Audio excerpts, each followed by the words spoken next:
Hello, World Web. I'm Decker Shado, the internet personality of its hair. And I swear I wasn't actually trying to scrape the bottom of the barrel for this year's March of the Clowns. It just kind of seemed to turn out that way. So let's finish off with a bang with Clown in a Cornfield. Based on the Adam Caesar novel of the same name, Clown in a Cornfield was directed by Eli Craig. You know, one of the fellows behind a favorite of mine, Tucker and Dale vs. Evil. Although this time around it's not really a horror comedy as much as it is a straight-up horror movie. Involving clowns. And a decent amount of comedy, come to think of it. Anyway, what is Clown in a Cornfield all about? Get this. There's a cornfield, and there just so happens to be a clown in it, who kills people. Here and there, intermittently through the ages, but we pinky swear he's got a good reason. But what reason could that be? Well, let's take a look at Clown in a Cornfield and find out. We open up to a cornfield. Wonder what we're going to find in there. Whatever it is, it's set in the mystical, distant past of 1991. The Soviet Union has collapsed, Genesis does what Nintendo don't, and a small group of teenagers are drinking and smoking pot. And even worse. Hey, come on, I thought we were going to get high.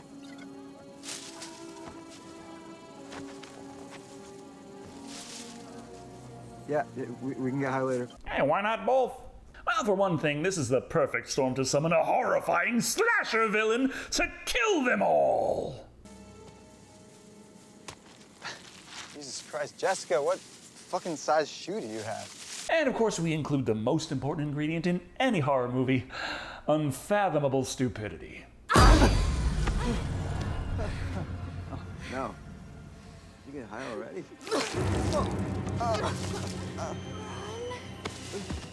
Girl, why are you tired all of a sudden? Because a clown killed her, and it chases his ass down before killing him too. For it is a clown in a cornfield. Anyway, we skip ahead to the always trustworthy date of now, as we introduce some characters who actually kind of matter in this story. Our lead, Quinn, played by Katie Douglas, and her father, Glenn, played by Aaron Abrams. Please, God, Dad, no more 80s rap. Stop. You do realize that the 80s are as far away from me as the 40s were to you, right? And we get our primary conflict of this movie. Old people suck. Old things suck. Anything older than, say, 2 weeks is pretty much an affront to humanity. Don't expect Daddy to put up too much of a protest, though, as luck would have it. He just so happens to be a fucking moron. As an example, he jumped at the chance to purchase this property out in the boonies, but guess what? It's an utter shithole, a complete wreck, and there isn't even any cell service out here. Did you even look at this place before you bought it, Dad? Don't look at them like that. Characters do things like that when their creators stack up flaw after flaw and forget in the middle of all of that to sprinkle in a few positives as well. No time to dwell on that, though, because something fucking reeks! That something being the dead animal jammed in the chimney. So it's a call to animal control and some awkward smiles in his daughter's general direction. Well, she can either look at that or the vast sea of corn outside her window and the mysterious factory at the center of it all. But none of that is important right now. Her father's still doing dumb shit and she still kind of hates him. Hey, it's your first day. Let me drive you to school. Dad, I am 17 years old. I don't need a ride. I need a car. I hear you. Absolutely. But in the meantime... I'm just gonna walk. What the fuck are you talking about? School's 15 fucking miles away. You ain't in Kansas anymore. Well, actually. Nah, this is set in Mississippi. You can tell from the... Oh. Hi. friendly neighbors. Introducing Russ, played by Vincent Muller. He's shown up out of nowhere, is acting weird as hell, and very interested in Quinn, so naturally... I'm Dr. Maybrook, this is my daughter Quinn. She's about to head off to school. Do you want to walk her? Her dad just volunteers his daughter to this strange guy with a blank stare at his doorstep. Just, yeah, please, take her, do what you will. You know, back in my day, this kind of exchange actually involved having to prove yourself in some way to get the father's blessing. And usually some form of monetary compensation, come to think of it. That's exactly why I'm here, sir. And that is one of the biggest red flags of all. You've been in town all of 12 hours since last night, under the cover of night. I don't care how small this town is. How the fuck did anyone catch word of you two's existence this fast for this guy to just show up at your doorstep and jump scare her ass? So, of course, she agrees and they walk, getting side-eyed by scary old people along the way. She attempts some small talk, asking what's fun around here, and Rust is a good old country boy, so of course he's into hunting, but she's not receptive. I guess I'm not doing any good for stereotypes. No. But not everyone's a redneck here. Oh, of course not. There's also those Californian transplants that just moved in. We'll take care of them real soon. Don't really care what other people think.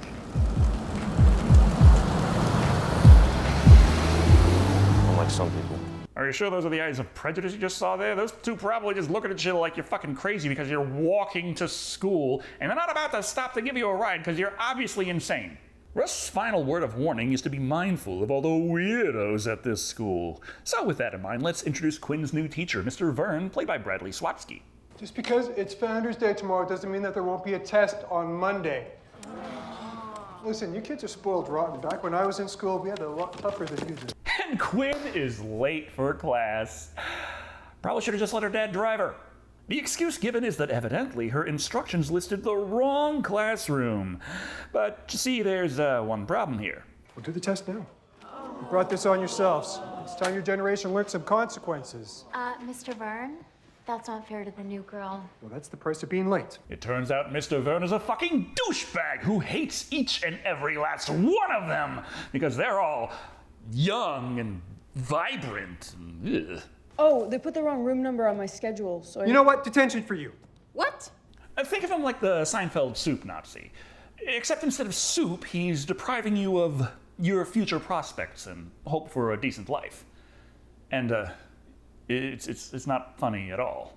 No idea what he teaches anyway, we never get to that. Just more pranks. So after enough of that, we skip ahead to said detention. One of those incredibly lax detentions where all the bad kids get to just hang out with zero supervision. I'm still trying to figure out what I did. He's just a bitter old man. Just a quick question. Is there a single character over the age of 30 in this town who isn't a complete asshole? I'm starting to think this is a Rob Zombie retirement village. I'm Janet, by the way. And that's Ronnie, Tucker, Matt, and... I'm Cole. I'm Quinn. Well, I guess we don't have to worry about fitting that information into the dialogue naturally as the story progresses. Where are you from? Philly, actually. And I could say the same for that, but yeah, honestly, I do understand why you didn't go that path there, because that information really doesn't fucking make any difference at all in any way, shape, or form, so how would it come up naturally? Is Kettle Springs everything you expected it to be? Man, it looks like it's stuck in the 90s. Still is the 90s for everyone over 30. Yeah, they're really big on tradition around here. What the fuck are they doing that's pissing you off this much? Staying up all night watching The Fresh Prince of Bel-Air? No, actually, nothing fucking 90s adjacent at all. Founders Day is a celebration of the founding of the town, which was about 100 years ago, and tied to all that corn, which was used to make corn syrup. And they even got a company mascot, Friendo the Clown. Practically local legend. Which is why we turned him into a serial killer. On our YouTube channel. And they're a bunch of fucking YouTubers, as if I needed any more reason to hate them. But they still managed to give me one. I guess I should have expected this, but their little YouTube horror series is effectively found footage horror. Wonderful. This is used as an awkward transition to Quinn and Glenn at a diner for dinner, and him being disappointed in his daughter's detention. But let's ignore her pleas and introduce Trudy, played by Diana Leitold. You all ready to order? Yeah, no, actually, I would love just one more second with this menu. It's my first time here. Take all the time you need, Doc. Thank you. Who instantly hates Quinn for no apparent reason. But we're not done yet. This is Dunn, Sheriff Dunn, played by Will Sasso. He's here to welcome the new doctor in town and mention that those dastardly teenagers are not to be trusted. As Glenn is all about making friends, he invites the sheriff to eat alongside them. Or alongside Glenn anyway, as Quinn decides to say fuck it and leave, heading right over to our lovely group of delinquents. That was quick. And horror of horrors, these bastardly dastards are vaping! Which is totally different than how 90s delinquents would smoke. But what do they do for fun? You don't have a fake ID, do you, new girl? Ask asinine questions completely out of left field, leaving everyone feeling very awkward. Clearly their goal is to score some booze, but without a fake ID, what are they to do? Probably just go in and buy it, considering they're all in their mid-20s. In that spirit, they utilize misdirection. While at the local store, Matt, played by Alexandre Martin Deacon, gets in a quote-unquote altercation with Tucker, played by Io Solank. stop that. Dude plowed my grandma Gladys. It's not like that, Maddie. It was magical. It was a magic plow. You gotta take this and your grandma loving asses outside. And it's a miracle.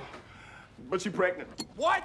And don't worry, because Cole, in fact, did pay for that alcohol. Come on, man, let's go. And don't worry, because Cole, in fact, did pay for that alcohol. Oh, for the record, I paid for at least twice of what we stole. Oh, Cole, you're so amazing. Oh, Jesus Christ, this is what it's like when they write the screenplays to assume that the viewers are sitting there on their phone, isn't it? That way, their morality is in the clear. They didn't steal the alcohol, no. They just caused a scene, harassed an old man, caused property damage, and are now engaging in underage drinking. But no theft! Which is honestly kind of surprising considering the myriad of arguments I've seen trying to profess that as being somehow virtuous. Either way, Matt has something very important to tell Ronnie, played by Verity Marks. I gotta go piss. Well, yeah, that's what happens when you're on your third shot in as many minutes. For your sake, I hope he also stole some Gatorade. But while he goes off... The sheriff was saying that the factory burnt down recently? Yeah. Ah, right. Forgot to mention that. Backbone of the economy of this little town. It's kind of important. Cole, played by Carson McCormick, explains that they were there filming a shitty YouTube video, when totally not his fault, damn thing caught fire. But the town blames him for it, even though the investigation showed it was an electrical problem that was the cause. But even they figure, yeah, it was probably our fault. Well, what, you think someone set you up? That has literally nothing to do with the conversation, Quinn. Please try and stay on topic. The topic of killer clowns as Matt is attacked! Coming back to the group, his insides on the outside, they see it was a clown! Wait, it's not,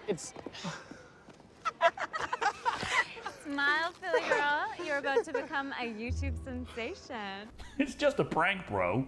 So the night continues and we see Quinn starting to cozy up to Cole. Just normal small talk, standard movie fare of the city girl and the country boy finding common ground in their mutual hatred of country living. He asks her if it's just her dad she's living with and she's like, yep. My mom died of an overdose over the summer. So, yeah, it's just us. Well, that's a hell of a how do you do. You remember you met this man like 8 hours ago, right? But how else are we gonna get the exposition about how this was the catalyst for her moving down here? Her father, a doctor, just couldn't face the ER again after a presumably unrelated tragedy, but working as a general practitioner in bumfuck Nowheresville? Luckily, he just so happened to be qualified for that too, and it's different enough, I guess, much like Cole's story. My younger sister died last summer, too. Okay, is this just wild haymaker into I Know What You Did Last Summer? Is the clown actually Ben Willis? Seems she went cliff diving by the reservoir, but instead of the reservoir, she dove into the cliff. I'm sorry. Am I interrupting something? Because we have a fucking video to finish. Well, then maybe you shouldn't have all gotten hammered before having to get work done. Doesn't matter anyway. It's time for Cole to drive Quinn home. And of course, as people who barely know each other are often wont to do,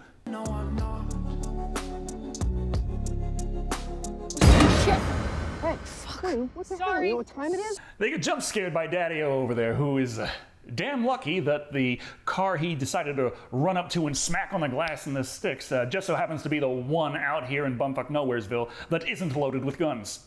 Unsurprisingly, the stench of liquor is strong with this one, so he's not too happy to see him behind the wheel. It will never happen again. Yeah, it won't, because you won't be seeing my daughter ever again. Dad, Go home now. Go home! Oh, don't fuck with me. I know how to use this.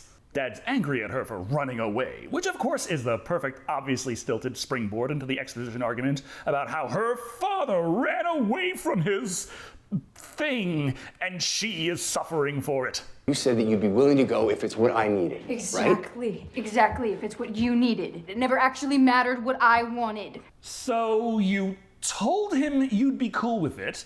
He was like, cool, and did it. And now you're like, oh, but I wasn't actually cool with it. And this is somehow his fault that you lied to him? I guess that's what we do now. We just run away when things get hard, or scary, or fucked up. And I don't want to run anymore. I just want to be okay. You moved once, 24 hours ago. You can't have this kind of payoff with no setup. But what's this? That video has been posted and there's a weird clown in it. Like another weird clown. Therefore, she messages Tucker like, hey, who the fuck's that guy? This creeps him out, but even worse.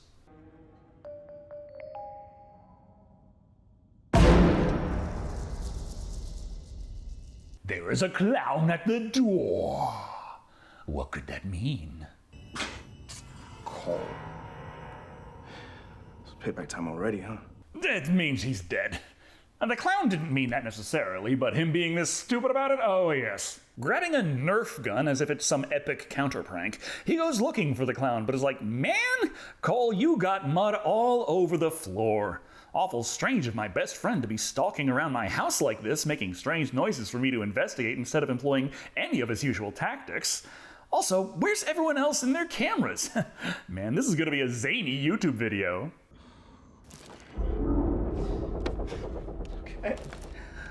Okay, nice touch with the plastic sheeting. I like it. Seriously, this scene is like 2 minutes long, and at no point does he ever think that maybe his life is actually in danger. Unless, of course, you count when the clown attacks, slashing his throat before wrapping him into the very same plastic he mocked earlier. Anyway, fuck that shit. This is a breakneck speed plot, and it's already Founders Day. And as such, Cole is getting ready to go to the parade, but his father, Arthur Hill, played by Kevin Durand, says he can't because of that detention he got. I didn't even do anything wrong. Mr. Vern just hates us. Well, did you know that Mr. Vern's brother committed suicide last month when he lost his job at the factory? Oh, considering him even having a brother never even came up before now? No. Well, fuck it, he's going anyway, and so is Mr. Hill. Him being the mayor and Mr. Moneybags of the Corn Syrup Fortune. He's gotta give the big Founders Day speech, dressing up like some god-awful love child of Trump and Musk, and talking about all those horrible things that old people like and think are important. Like tradition. Yeah. Like hard work. Like good old small town values. You think a town built on corn syrup would have a slightly different list of values to aspire to? Like gummy bears, soda pop, and the mother of them all, Southern brewed sweet tea. Quite especially as this parade itself is themed entirely around farmers, corn syrup, and of course clowns, which kinda makes me wonder exactly why these kids who hate the old traditions and want nothing to do with them felt so eager to come to this parade. Most of them, anyway. Have you seen Tucker anywhere?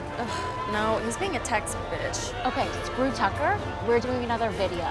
Really? Here? Shut up. Because you see, if they didn't all just decide to break character and come down here, then we'd actually have to come up with some kind of reason for them to be down here. Other than the ones who are, doing a prank. At least that's in character. As Matt unicycles down the road, juggling bombs in a not quite so family-friendly friendo getup. But as they chase him off, one of his bombs hits a float and it engulfs in flame. This obviously ruining the entire parade, as people flee for their lives, and for good reason too.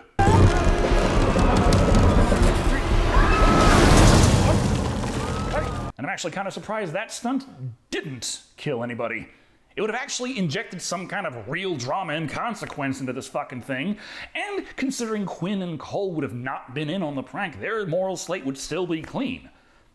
But that would involve actually trying to write something interesting, so let's just say fuck it and take the easy way out the whole way through. They escape without anyone knowing it was them, despite it clearly being them, but the police arrest them anyway, because they are the usual suspects, so fuck it, they're holding them. But they are holding them without evidence, which is wrong. But it's a small town, so fuck it, they can do whatever they want. And we're just kind of ping-ponging back and forth on the validity of this arrest, considering 3 of the 5 of them were in on it, which is the majority, but the ones they arrested, Matt got away. So the rest of them didn't do anything, including the 2 who were in on it, despite the fact that's not how it works. They're accomplices, but whatever. I am so dead. Yeah, you are dead. Never fuck with friendo. Ah, good. 30 minutes into this thing, and we finally get the creepy vagrant who gives exposition about the rules of the horror killer. All right, free to go. Or not. What the fuck was the point of any of that then? Best I got for you, to establish she was arrested, and now her dad never wants her to see the guy he already told her he never wants her to see again. She maintains, though, the problem is not the kids, but the people who punish them. There is something fucked up about the old people in this town. So it's everybody else's fault. You know what? You need to face consequences for your actions. The hell are you talking about? She got detention for going to school and arrested for going to a parade. The only thing she wasn't punished for was the theft, not theft, and underage drinking. Anyway, he grounds her ass, which kind of spoils the surprise of the car he just got. It's supposed to be hers, but how she's been. I don't even know how to drive stick. Yeah, I know you don't. It's supposed to be like a bonding thing. I bet you don't know how to drive at all. If I can learn standard, anyone can. But she's not interested in learning if it involves familial bonding. So we move on to Matt. How's he been doing since the whole impromptu arson thingamajig? Well, just enjoying himself, pumping iron. Honestly, we don't even need a clown to show up here. He's doing bench presses without a spotter. He's going to die. Though I suppose it's slightly more interesting when the clown shows up and augments the bar with a saw.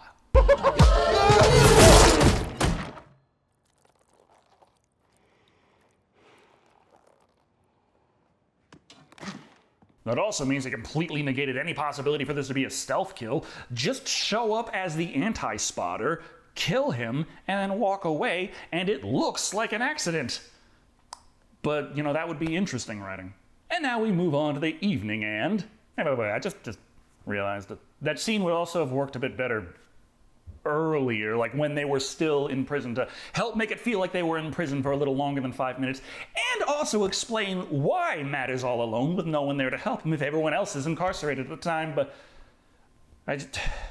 why?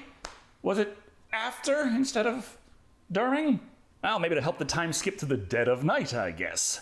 The kids' Founders Day barn party is getting started, but Daddy-O is passed out.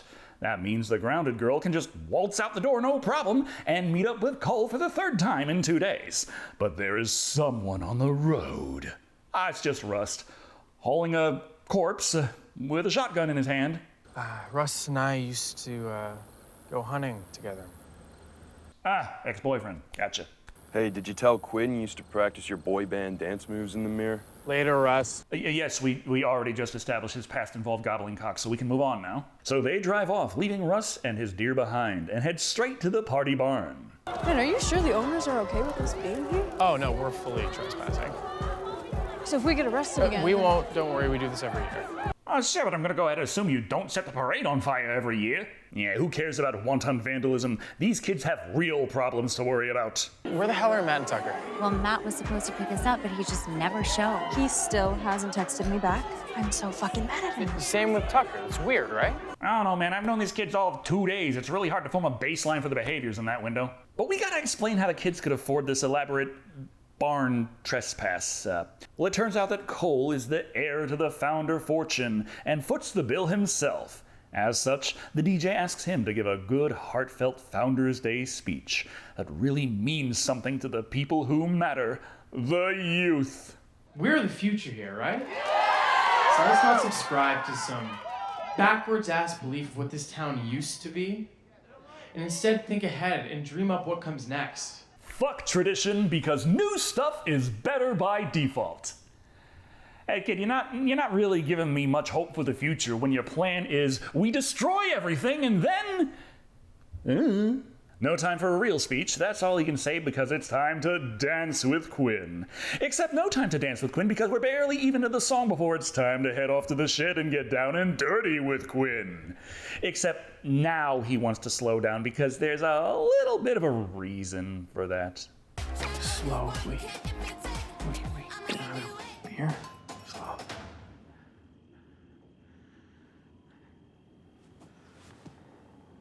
Oh my god. For you see, Cole, in fact, likes cock. Who would have guessed? Not Cole, as he fumbles around how to explain this to his prospective female love interest. I have so much shit going on inside of me right now, and sometimes I just don't know what to do with all of it. You figure that out and get back home. I can't believe this. I really thought he was the one. He led me on for almost 2 whole days. Returning to the party, we find out, hey, the other girls were well aware that Cole isn't exactly the reliable partner. But for some reason, Janet, played by Cassandra Potenza, really feels like rubbing it in. He sucked you into his little web so he could feed on your naive little mind. Fucking bitch! Could there have been, any hint of animosity between these two before this moment? Yes.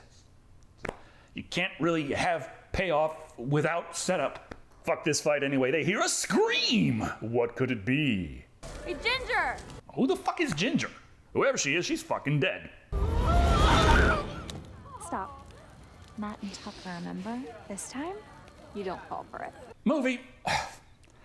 I kind of expected that, but when you open with fear, it's because it's leading to just a prank. At this point in the movie, it does make sense that the characters would be like, this is just a prank. But that means you don't open with the genuine fear. Unless you're trying to establish that Quinn is a perpetually terrified liability. Which is not what you're trying to do, so what the hell? Now, we're just undermining the setup of these two being like, oh, what silly lengths you go to for a prank. Even so much as to just assuming this severed head must have been a latex mold, those silly pranksters. Think fast. You bitch! You got corn syrup all over my new top! You know that blood has a certain smell and taste to it, right? As does corn syrup. Very, very distinct smell, taste, feel. The two really outside of visuals are nothing at all like each other. This kind of frustrates the hell out of me as this goes on for over a minute before Quinn Mallory over here points out that usually pranksters keep breathing and still have a heartbeat during their pranks. Now these two are terrified, for there is a clown in the cornfield. Hey, check it out, it's Friendo. Damn, there's a crossbow. It's a stealth kill. Now they have to wait for him to do something actually noticeable before they react. But whatever will they do? Don't worry, beyond all logic and reason, Quinn magically has sudden super ninja powers, easily blocking the crossbow bolts, giving them a chance to escape. Please don't. Motherfucker, he was obviously a red herring. In case you forgot, the clown is that way. The way Rust shoots, blowing Friendo away. Seems much easier than anticipated. But it's not over yet. They have to get back to town, but have a problem. He slashed everyone's tires and pulled the batteries. Okay, it would have been nice if we saw any of that happening at all, but yeah, sure, continue having payoffs with no setup. Nevertheless, they still absolutely must find out just who it was all this time behind the mask.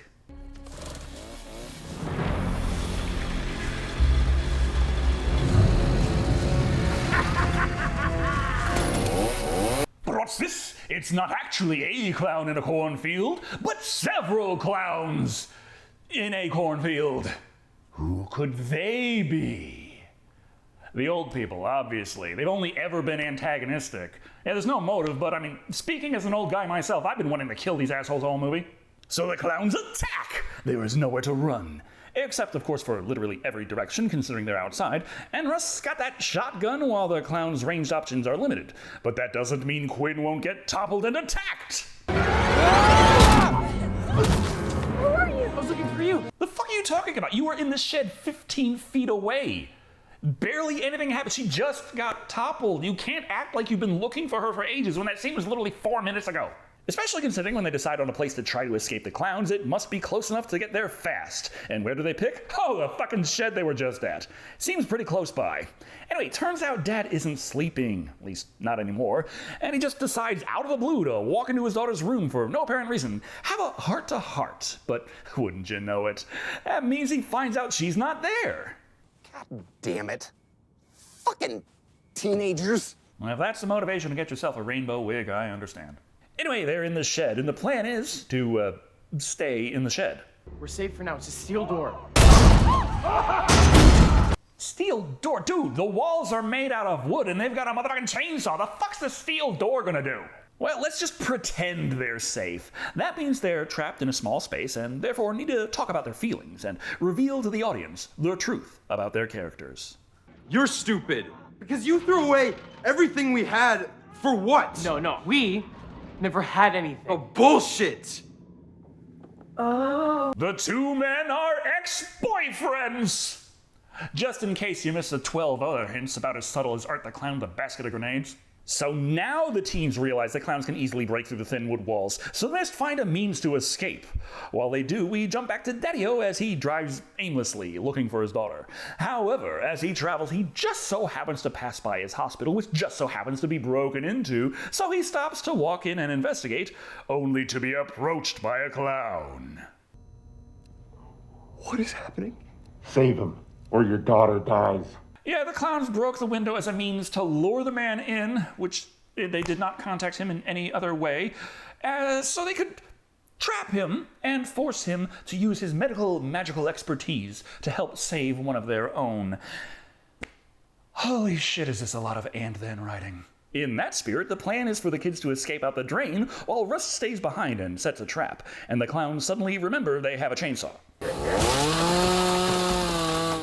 Here, take this. There's one shot left. Also, they did spend some time actually explaining why Rust has his shotgun and how the clowns didn't steal his shotgun. Like, oh, I had it in my truck locked. I always bring my shotgun. Like, it was kind of a waste of time, honestly, considering the fact that the clowns were just trying to sabotage the car so they couldn't get away. And what hillbilly doesn't have a shotgun in their car? So they escape. Again, all of 15 feet, and the shed explodes, which is the perfect opportunity to run like hell. So, of course, they waste it, making sure the clowns see them well before they make any attempt to escape. Somehow, though, the clowns don't follow them into the cornfield. They just call in on their radio that the dastardly teens are escaping, but no one seems to be chasing them, as they try to make it to a local landline phone. And because, of course, Schrodinger's dead zone. But wouldn't you know it, when they reach the road, there just so happens to be a car. However, it's the sheriff. Put the gun down. Sir, I know this looks bad, but this isn't mine. Put the gun down now and back away. Okay. Sheriff, you don't understand. Yeah, we were attacked by clowns. And surely you can trust the man who pulls a gun on you immediately, even though you are clearly distressed and intentionally flagging down their vehicle. Of course, he disregards everything these kids say. Killer clowns, whoever heard of such a thing? It's obviously just stupid pranks by all of you delinquents. With that in mind, Cole, get your ass over here. You're under arrest. Rest of you bitches can fuck off. Why did he only arrest Cole? I figured there was something there that had some significance to it, but thanks for pointing it out. I'd hate to actually have to be engaged with this piece of shit. Well, same plan as before. Get down to the house that has a landline phone that they can use. But along the way, there is a clown in the cornfield. So they hide in terror.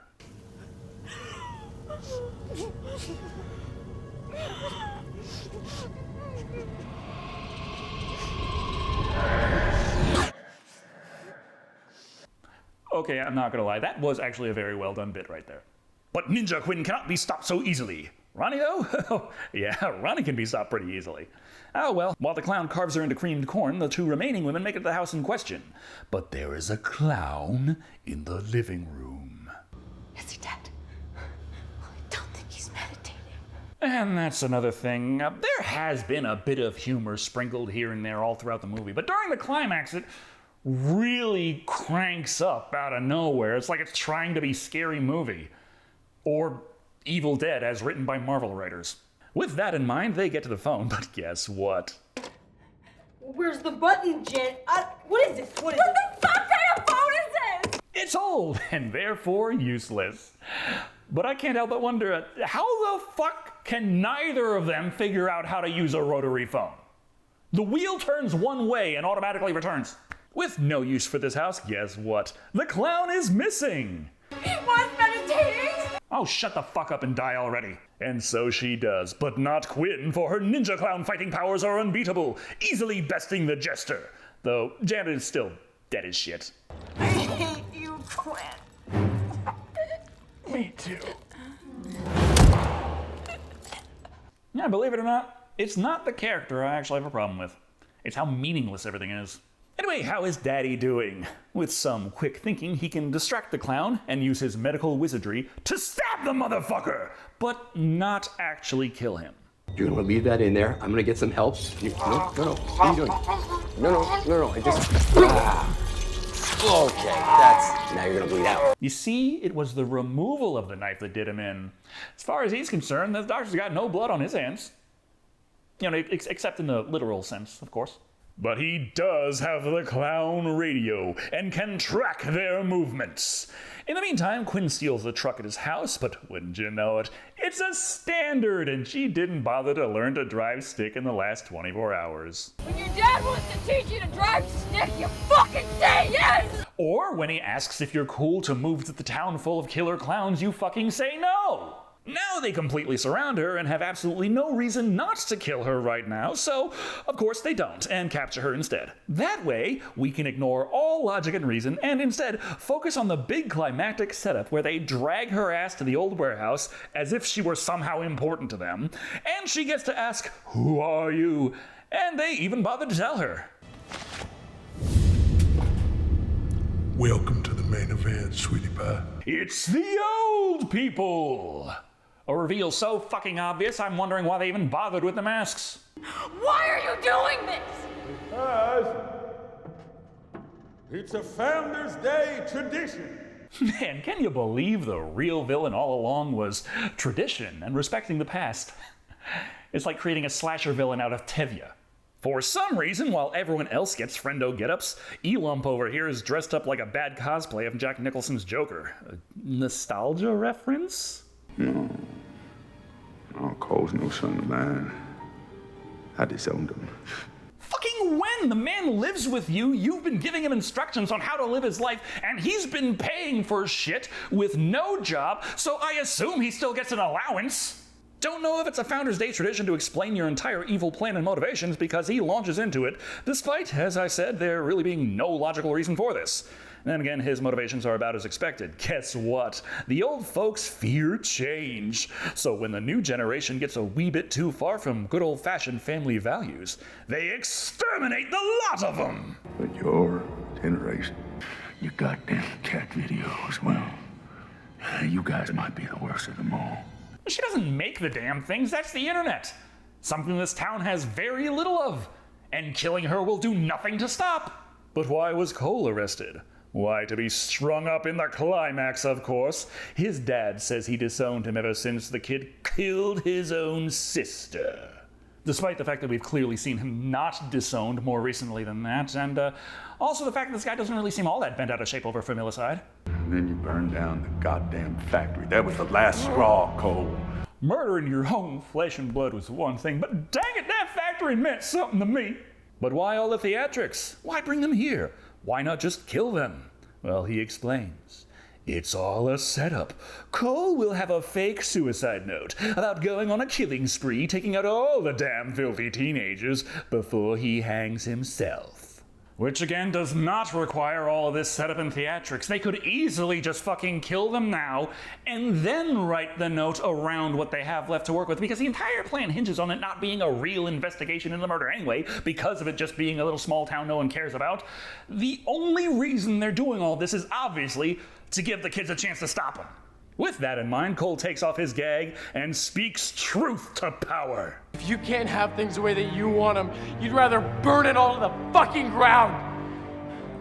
Pot, meet kettle. Anyway, now that they've stopped their evil plans long enough to explain every single plot point to the audience, the sheriff posits, hey, we could just shoot them. Mayor's like, yeah, you could. Go ahead. But wait!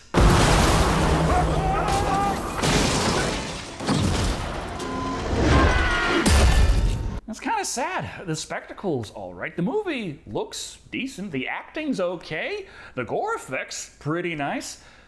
But man, that writing. Daddy's here to save the day. His little stunt impaling Trudy, somehow, causing enough chaos that he has time to jump out of the car and try to free Cole. Except, of course, we can't have that, so the sheriff shoots him. Except we can't have him die, so he's just incapacitated while the sheriff moves to hunt down Quinn.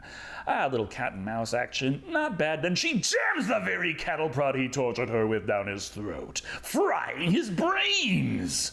But then, completely pulled out of his ass, Cole has a shocking revelation. You started the fire, didn't you? The fucking insurance money. Based on fucking what? The only thing that happened was Quinn asked, hey, do you think someone sets you up? Way long ago, also pulled out of our ass based on nothing, but there hasn't been a single event that has shown any way your father was linked to the fucking factory on that night, any way he was linked to fire, any mention of insurance money at all, any mention of your finances pre or post burning down fucking factory and how this affected you in any way. You can't have payoffs with no setup! And he confirms this is in fact true, just in case you were worried they'd try and have some ambiguity and you're expected to think about anything. In any case, he just gets in the car and fucking drives off. That's it. Except it leaves Cole hanging there until his rope is shot, for Rust has shown up to save the day, unexploded and unharmed. Oh, fuck it. And in a daring move, this movie tells you, yes, you can have a gay romance in your story, and people will forgive any kind of shitty writing in order to get there. And this is kinda it. The climax is still going on, but someone better tell these guys they all decide to say fuck it and leave, taking the company car, but oh darn it, it's a standard. Not to worry, the trick is you need proper motivation to learn fast. So, how about Mr. Vern remembering he's in the movie, standing in front of the car and waiting patiently for Quinn to shift it into gear and run his ass over?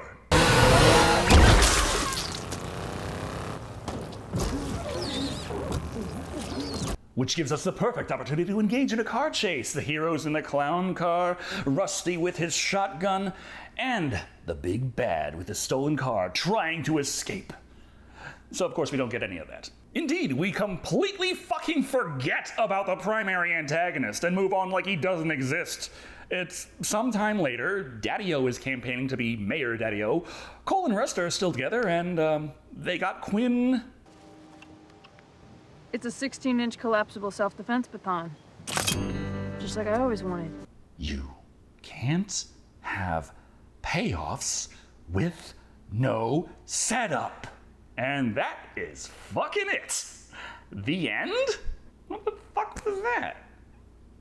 Well, that was Clown in a Cornfield. This is why I don't really care for watching new movies, isn't it?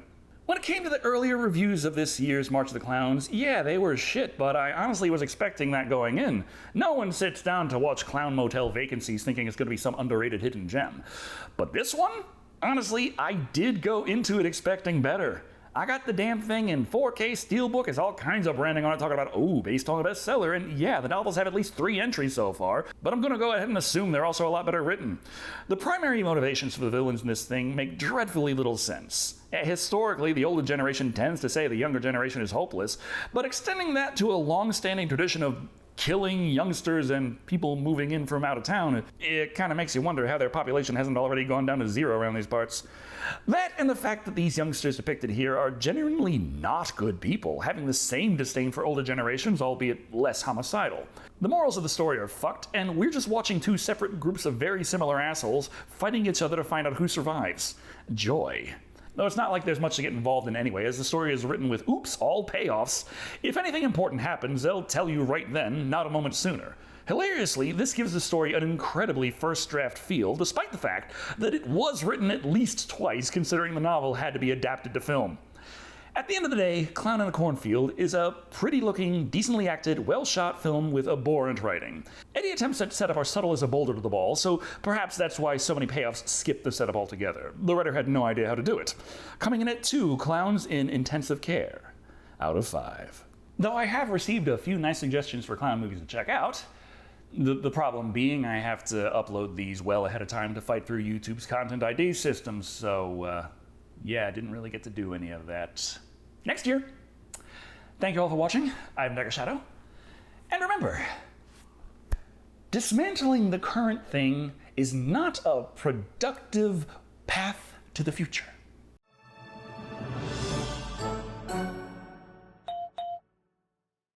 Fucking teenagers.